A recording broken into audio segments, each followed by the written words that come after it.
Hey everybody, welcome back. So today we are going to start the full stack Ruby on Rails project, and we are actually going to jump straight to the Ruby on Rails here. So we're going to open up the course, and our first one will be how this course will work.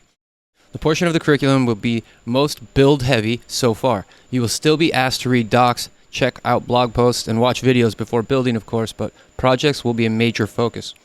After each lesson or two, you'll be asked to build one or more independent projects utilizing the concepts that were just covered. Which is exactly what we've been doing up until now. So now we have the roadmap. After preparing for development and installing Rails, we'll be starting with an overview of important topics like HTTP, MVC, REST, APIs, cookies, and authentication. For some context before moving on to the really fun stuff. We'll move front to back, starting with the routing layer, and moving to the controllers and views so you can build a functional, if not yet pretty, interface for your data. Next you'll learn about storing and finding data in databases with SQL and how to turn that SQL into active record queries. We next cover web forms, an area that has a lot more going on behind the scenes than you might expect, and authentication, which is essential to securing your application. We'll cover some other intermediate topics like state and asset pipeline to round out our initial understanding of Rails. But we can't stop here, so we'll get back into Active Record and give you the tools to really make your data dance, as well as the knowledge of forms that is required to bring that advanced functionality to the user. This is really important side of Rails, so we'll spend a good bit of time working with it. Finally, we'll cover additional useful topics like how to send emails from your application, building and interfacing with APIs, design patterns, metaprogramming, and advanced routing before having you build your final project. Our tools and texts. The most important resource that we'll leverage are the Rails guides, which as well as the Rails API, which also provides Rails methods you can specifically search for if you need. You can find that here. Form helper, guides Rails. Okay, so here's the Rails guides. This will become very familiar with you if you become a Rails developer. The guides are comprehensive, basically a completely open source textbook and reference manual for Rails.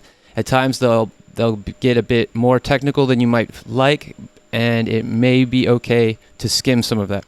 When you Google for a solution later, it's not showing up on Stack Overflow, then it's probably going to give you a link to the guides. Cool. This section contains some additional resources. So Stack Overflow summary of Ruby on Rails fundamental course. Let's see if we should go through this together. And then how to study the Rails guides. Interesting.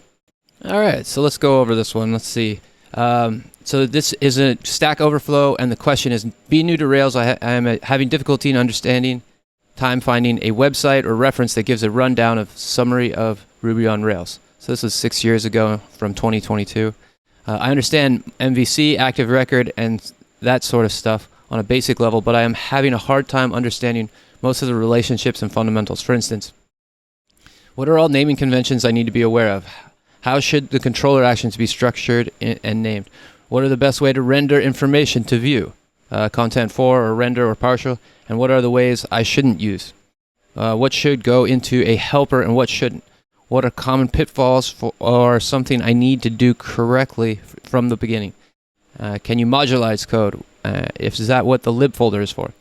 I have read a number of responses on Stack Overflow regarding this question, but all of them just point to a 300-page book I need to read, whereas I just want a concise summary of what's important. Some resources I'm already aware of, so we're not going to go down rabbit holes here. They list some resources. Thanks for your help. Okay, so what are the naming conventions I need to be aware of? DB table is plural. Models is singular. Okay. Controller is plural. So you have the user and the backend users table and visible through the users controller. Files should be named as wide case version. So foobar needs to be foo_bar. Okay. Okay, cool. So this is all stuff that I think is going. This is stuff I know I'm aware of, and I think that it's difficult to understand without already being aware of Rails. So we're going to skip this for now. Let's see what this one is about. Intimidated by official Rails guides? Here's the cure.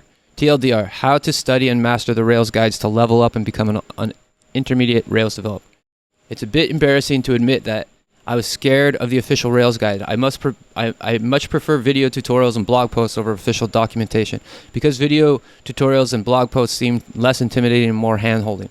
I avoided the official Rails guides like the plague. Whenever I saw recommended Rails resources, the Rails guides was always at the top of the list, but I was so afraid of it that my brain would automatically filter it out and go check the other resources on the list. I was able to get by with jumpstart tutorials and help with Stack Overflow, but I wasn't confident in my Rails knowledge. I knew how to make things happen, but I didn't really understand how different pieces were put together. Each time I asked on the internet, I learned something new about Rails, but that only made Rails seemed more magical to me, which made me even less confident in my Rails knowledge. And every single time I asked for help, a specific section of the Rails guide that answered my exact question would be referred to the Stack Overflow answer. I was struggling to build a solid Rails foundation, and random online tools didn't help much, ironically. Fast forward to the story, I faced my fear, blah, blah, blah. If you were trying to avoid Rails guides as I did, I tell you, understand you. The post is structured as follows. Why you feel that the Rails guide is intimidating, why you should learn to read Rails guides, and the plan of attack, how to master Rails guides. And then 4 is tips and tricks. So why does she feel it's intimidating? Because as a beginner in the programming, you're not used to reading technical documentation. That's cool. You should try to get over that, I suppose. Although the Rails guides is very well written, especially compared with other technical documents, the Rails guides is also very long and dense and comprehensive. Unlike many blog posts, Rails guide is very concise. A short paragraph is normally contained a couple of important concepts. It does require efforts and detection. And reading is not the most effective nor the most engaging way to learn. Passive learning, like reading and listening, is not effective. We humans learn the fastest by doing, playing, and experimenting. This might be true. And plan the attack that takes this into account. Okay, cool. Why you should learn to read Rails guides. It's the best way to build solid Rails foundation. If you survey Rails questions on Stack Overflow, 8 out of 10 are answered by sections of the Rails guide.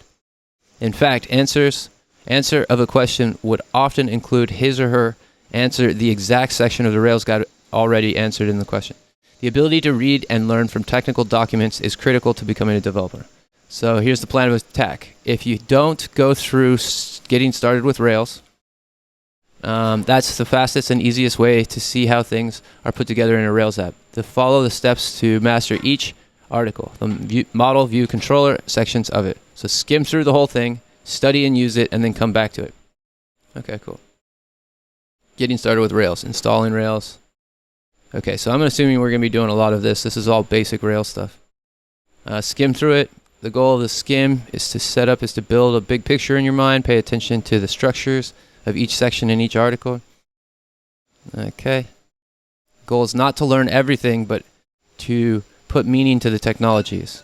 So they've got the view and the model and the controller all feeding in together. Layouts of rendering and the action helpers. Boom. Okay, cool. The goal is not to learn everything, but to put it in terminology. Okay. Study and use it, fast and foremost. Okay, so yeah, read it, code it, take quizzes. Do not try to read through the whole article. Use the active record associations article as an example. You should stop reading as soon as you finish 2.1 the belongs association. Okay, cool. I'm very familiar with this one. I'm not going to go through that. Don't skip the coding and playing part. Okay, after coding. 1 associations, come back to it. Tips and tricks. Nice. Okay, so that's just like kind of a how-to. If you're interested in reading that whole article, it's posted here. But we're going to just mark this one complete and move on to the next lesson. And we'll get started with preparing for development.